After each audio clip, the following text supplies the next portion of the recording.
हमारे इस YouTube channel के सेगमेंट फास्ट न्यूज में आप तमाम का इस्तकबाल है। इस वीडियो में आप देख सकते हैं कम मिनटों में बहुत ज्यादा खबरें। तो आइए शुरू करते हैं वीडियो को और देखते हैं आज की ताजा तरीन खबरें। तेलंगाना में गर्मी ने 100 साल का रिकॉर्ड तोड़ दिया। क़यामत ख़ैज़ गर्मी से एक ही दिन में 5 अफराद की मौत। तेलंगाना में इस साल अप्रैल के महीने में शदीद गर्मी और दर्जा हरारत में इंतहा का इजाफा देखा गया। ये 103 सालों में रिकॉर्ड किया गया सबसे ज्यादा दर्जा हरारत बताया जाता है। महकमे मौसमियात की जानिब से फराहम करदा मालूमात के मुताबिक 1921 से लेकर 2024 तक पहले किसी भी साल में ज्यादा से ज्यादा 44 डिग्री सेल्सियस दर्जा हरारत रिकॉर्ड नहीं किया गया, जो इस मरतबा 45 डिग्री सेल्सियस तक रिकॉर्ड हुआ। काबिल जिक्र है कि रियासत में कई मुकामात पर इस साल अप्रैल में दर्जा हरारत 44 डिग्री से तजावुज कर गया था। IMD ने खबरदार किया है कि अगले 5 दिनों में मुल्क के कई हिस्सों में मौसम मजीद गर्म हो जाएगा। इन 5 दिनों के दौरान मुल्क के मशरकी और जुनूबी इलाकों में शदीद गर्म हवाएं चलेंगी। मालूम हुआ है कि मई के महीने में ज्यादातर दर्जा हरारत रिकॉर्ड किया जा सकता है। यह बात इलेक्शन हुक्काम ने बताई कि दर्जा हरारत में इजाफे की वजह से दूसरे मरहले की पोलिंग मुतासिर हुई है। महकमे मौसमियात का ख्याल है कि मई के महीने में होने वाली पोलिंग के बाकी 5 मरहलों पर सूरज का असर पड़ सकता है। बताया गया है कि वोटिंग फीसद में कमी का कोई इम्कान नहीं है। तेलंगाना रियासत में सूरज की शिद्दत में इजाफा हो गया है। आसमान से आग बरस रही है। महकमे मौसमियात के मुताबिक 3 मई तक तेज धूप रहेगी। इस हद तक मुख्तलिफ अजला के लिए ऑरेंज अलर्ट जारी किया गया है और हैदराबाद और मेदक अजला के लिए येलो अलर्ट जारी किया गया है। पीर को सनस्ट्रोक की वजह से 5 अफराद की मौत हो गई। KCR पर इलेक्शन कमीशन की बड़ी कार्रवाई। BRS चीफ पर 48 घंटे की पाबंदी। इलेक्शन कमीशन ने BRS चीफ और तेलंगाना के साबिक वज़ीर आला के चंद्रशेखर राव को 48 घंटों के लिए इंतखाबी तशहीर करने पर पाबंदी लगा दी है। इलेक्शन कमीशन ने ज़ाब्ता अखलाक की खिलाफ वर्जी करने के बाद यह फैसला लिया। इन पर इंतखाबी तशहीर करने से मुताल्लिक़ यह पाबंदी चहारशंबा 1 मई से शुरू हो जाएगी। पोल पैनल ने कांग्रेस लीडर G निरंजन की तरफ से दाखिल की गई शिकायत की बुनियाद पर सख्त कार्रवाई की, जिसमें BRS लीडर पर पार्टी के खिलाफ काबिल एतराज़ तबसरा करने का इल्ज़ाम लगाया गया था। इलेक्शन कमीशन ने 5 अप्रैल 2024 को सिलसिला में दिए गए बयान से मुताल्लिक KCR को फटकार लगाई। कमीशन ने आइन के आर्टिकल 324 का हवाला देते हुए के चंद्रशेखर राव को 1 मई 2024 की रात 8 बजे से 48 घंटे के लिए किसी भी अवामी मीटिंग, अवामी जुलूस, अवामी रैलियां, शो और interview, media, electronic, print, social media में अवामी तकरीर करने से रोक दिया। इलेक्शन कमीशन ने अपने बयान में कहा कि तेलंगाना के चीफ इलेक्शन कमिश्नर ने 9 अप्रैल 2024 को शिकायत पर रिपोर्ट भेजी थी। पोल पैनल ने तेलंगाना के साबिक वज़ीर आला KCR को कांग्रेस कारकुनान पर किए गए काबिल एतराज़ तबसरे का कसूरवार पाया। BRS सदर KCR ने दावा किया कि कांग्रेस ने उनकी प्रेस कॉन्फ्रेंस में कही गई बातों को तोड़ मरोड़ कर पेश किया है। मैंने अमित शाह का फर्जी वीडियो शेयर नहीं किया, रेवंत रेड्डी ने कहा।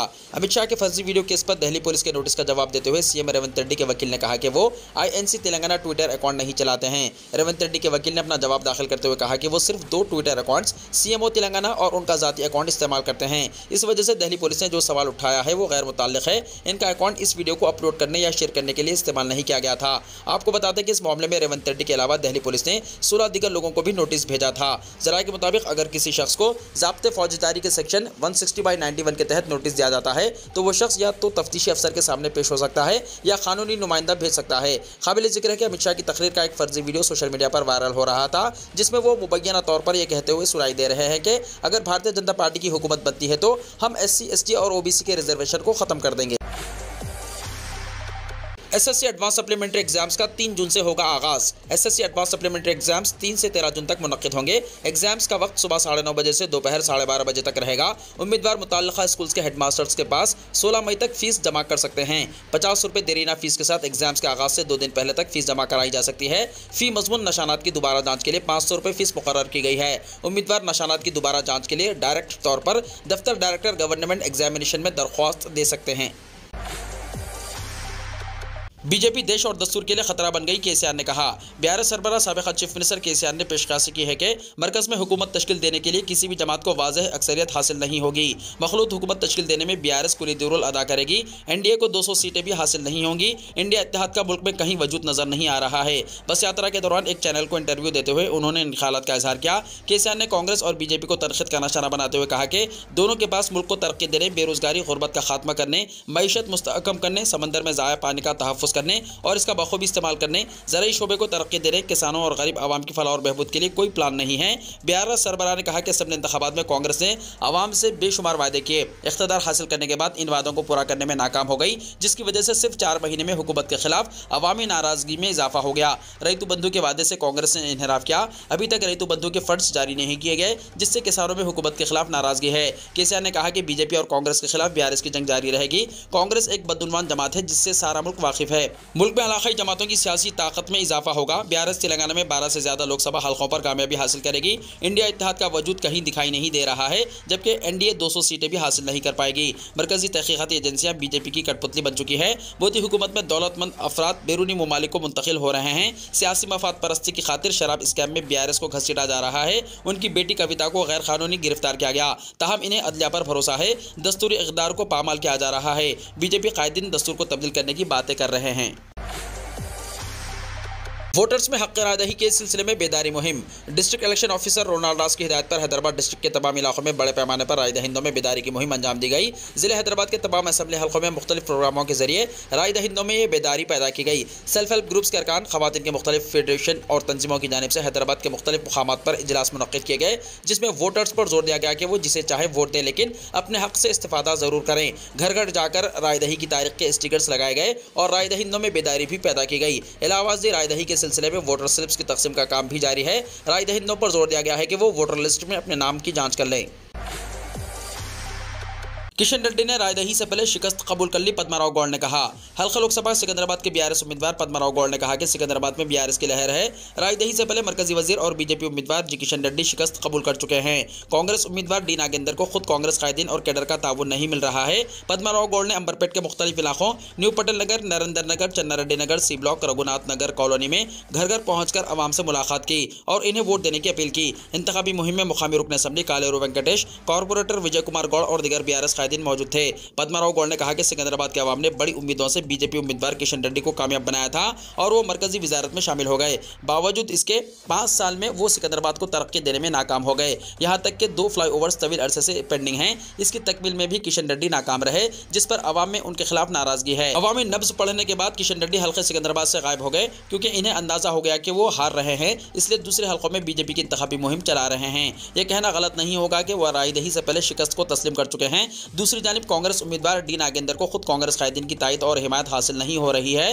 कांग्रेस इख्तलाफात और ग्रुप बंदियों का शिकार हो चुकी है, जिससे नागेंद्र मायूस हैं। अवाम हर जगह इनका वालिहाना खैर मकदम करके इन्हें और बीआरएस को कामयाब बनाने का यकीन दिला रहे हैं। पद्माराव गौड़ ने कहा कि बीआरएस के लिए ग्रेटर हैदराबाद में असम्बली के नताइज दोहराए जाएंगे।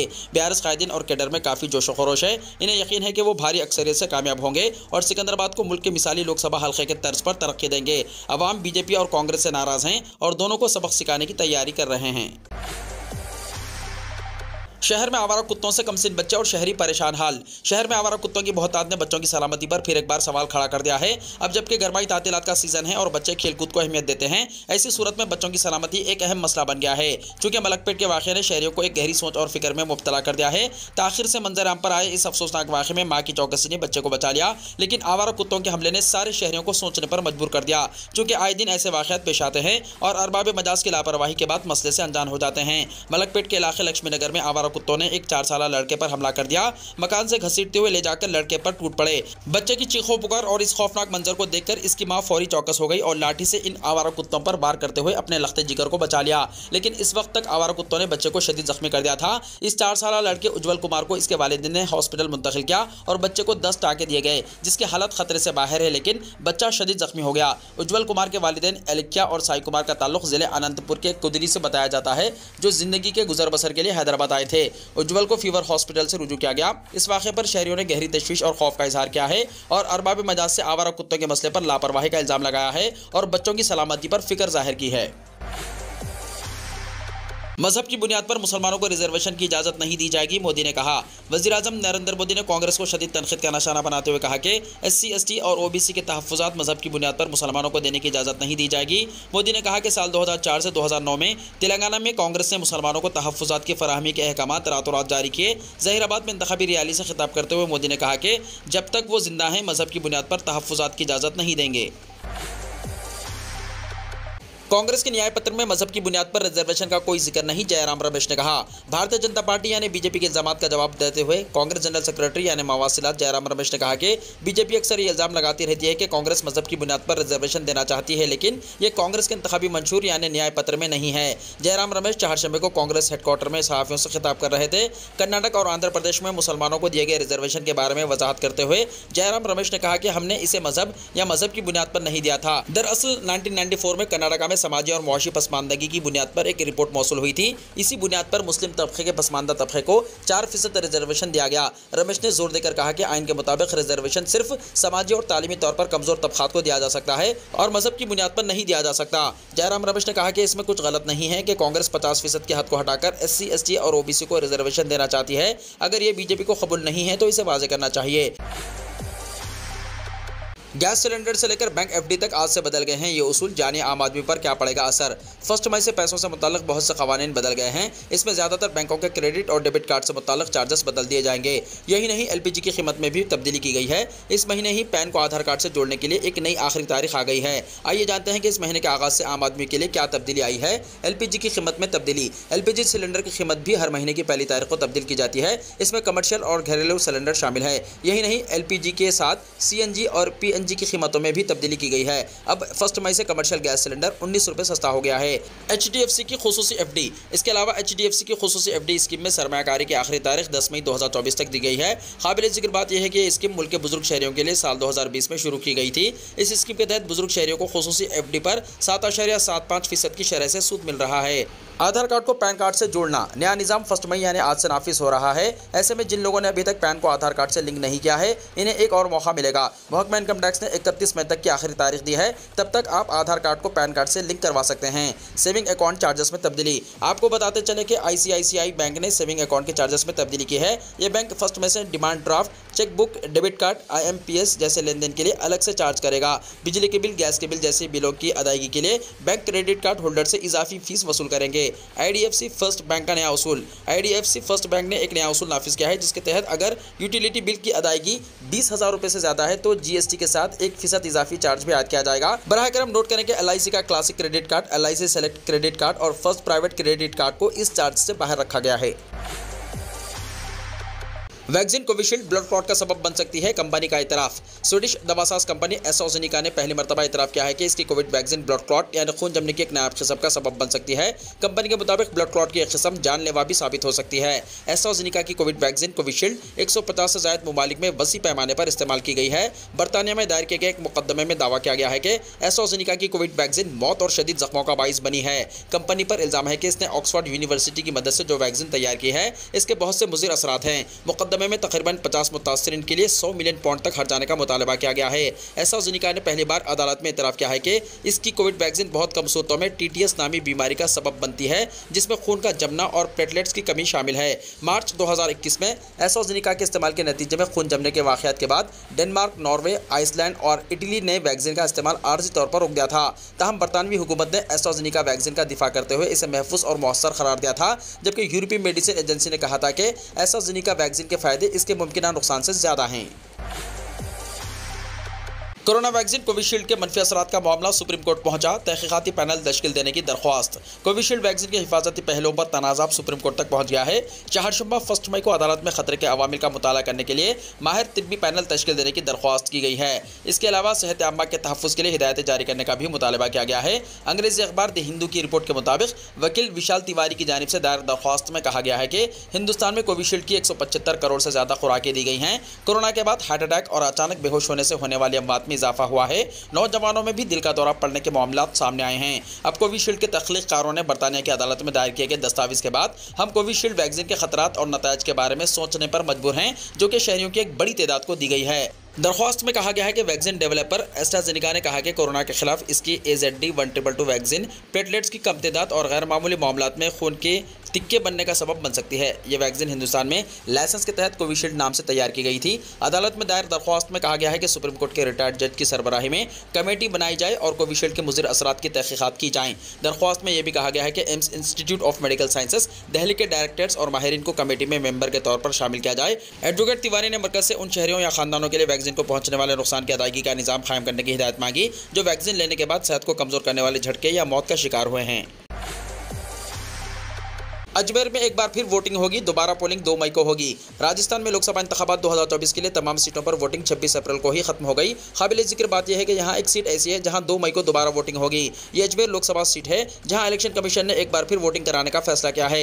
दरअसल बताया जा रहा है कि एक बड़ी गड़बड़ी की वजह से इलेक्शन कमीशन को यहाँ दोबारा पोलिंग करानी पड़ी है।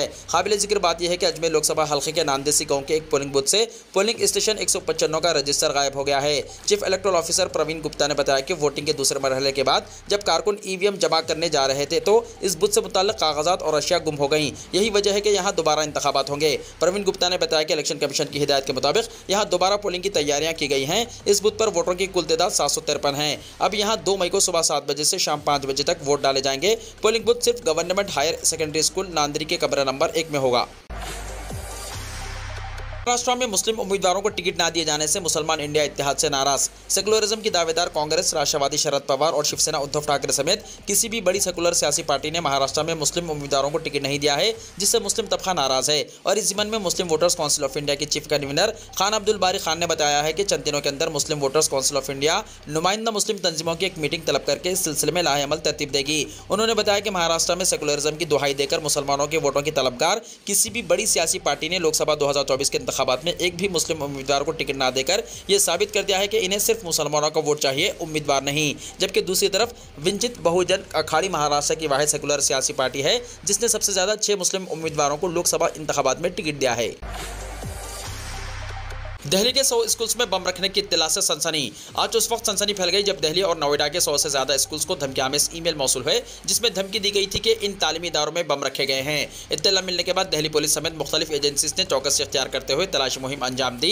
खबर फैलते ही बच्चों के वालिदैन और रिश्तेदार परेशानी के आलम में स्कूल्स के पास पहुंच गए। तलाशी के दौरान यहाँ से कोई भी काबिल एतराज शय बरामद नहीं हुई। जिन स्कूल्स में बम रखे जाने की झूठी इत्तला दी गई इनमें मेवर विहार इलाके में मदर मैरी स्कूल, द्वारका में दिल्ली पब्लिक स्कूल, चाणक्यपुरी में संस्कृति स्कूल, वसंत कुंज में दिल्ली पब्लिक स्कूल, साकेत में एमएटी स्कूल और नोएडा सेक्टर 30 में वाक़ दिल्ली पब्लिक स्कूल शामिल हैं। पुलिस ने बताया कि तमाम स्कूल्स को खाली कराया गया है और धमकियामेज ईमेल रवाना करने वालों की शनाख्त की जा रही है। पाकिस्तान में 1 किलो आटे की कीमत 800 रुपये तक पहुंची। पाकिस्तान में महंगाई के हवाले से कोहराम बपा है। लोग हुकूमत के खिलाफ खुलकर बोल रहे हैं। वहाँ अशिया खुर्दनोश की कीमतें आसमान को छू रही हैं। आटा और रोटी इतनी महंगी है कि आम आदमी इसे खरीदने के काबिल नहीं। कराची में एक दुकान चलाने वाले अब्दुल हमीद ने खबरसा इदारे को बताया कि अशिया खुर्दनोश की कीमतें बढ़ रही हैं। हम अपने खानदानों को बुनियादी सहूलतें फराहम नहीं कर पा रहे हैं, लेकिन हमारे लीडर मज़े कर रहे हैं। हमने गलत लोगों को वोट दिया, वो हमारी ज़रूरियात पर तवज्जो दिए बगैर मज़े कर रहे हैं। खबरसा एजेंसी ANI के मुताबिक कराची में फ़िलहाल 1 किलो आटा 800 रुपये में दस्याब है। पहले ये 230 रुपये में दस्याब था। एक रोटी की कीमत 25 रुपये तक पहुंच गई है। हालांकि ये पाकिस्तानी करेंसी में है। अगर हिंदुस्तानी करेंसी के लिहाज से देखा जाए तो फिर भी 1 किलो आटे की कीमत 238 रुपये है। हम आपको बताते हैं कि हिंदुस्तान का 1 रुपया तकरीबन पाकिस्तान के 3 रुपये 45 पैसे के बराबर है। कराची के स्कूल टीचर ने कहा कि बुनियादी चीज़ें हमारी दस्तरस से बाहर हैं। गैस की मिसाल ले लें, वो हमें बेवकूफ़ बनाते रहते हैं कि हुकूमत LPG का इंतजाम कर रही है। कुछ अर्से पहले तक आटा 230 रुपये फ़ी किलो दस्याब था। अब इसकी कीमत 800 रुपये से तजावुज़ कर गई है। जो शख्स रोजाना 500 रुपये कमाता है वो अपने घर वालों के खाने का इंतजाम कैसे करेगा। वीडियो को लाइक शेयर कीजिए और हमारे इस YouTube चैनल को सब्सक्राइब करते हुए इसके बेल आइकॉन को भी प्रेस कर लीजिए ताकि ऐसी ही ताज़ा तरीन खबरें आइंदा भी आपको मिलती रहें।